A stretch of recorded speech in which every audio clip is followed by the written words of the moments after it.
pas qu'on rentre. C'est mieux, non? Là, quelque chose de l'ordre d'une responsabilité historique va se jouer dans les jours qui viennent. Et le deuxième tour va être absolument crucial. Quel va être le visage de la démocratie française? Telle est la question. Nous sommes au coude à coude avec le Rassemblement national. J'en appelle vraiment à tous les Français et Françaises à cette responsabilité démocratique qui est de prendre soin de notre démocratie qui va si mal. Nous sommes face à une trumpisation de la démocratie française. Et aujourd'hui, là, je rentre avec la responsabilité de redonner du sens commun.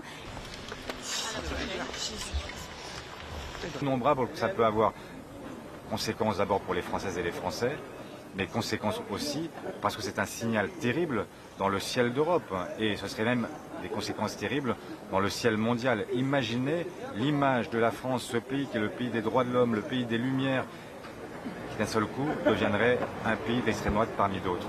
Ça n'est pas imaginable. Vous êtes Mais on est tous unis, voilà,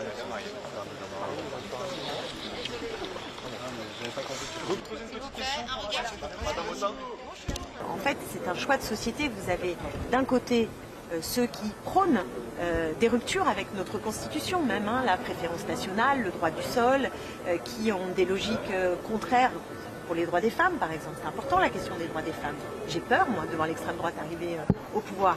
J'ai peur aussi de voir des gens qui sont dans le déni total du défi climatique arriver au pouvoir. Donc c'est grave, en fait. C'est très grave. Et en face, quels que soient les mots, les postures qui peuvent avoir inquiété une partie de l'électorat que nous avons à conquérir, je veux vraiment insister sur le fait qu'il y a une grande différence entre un mot de travers et la cohérence d'idées. Notre cohérence d'idées,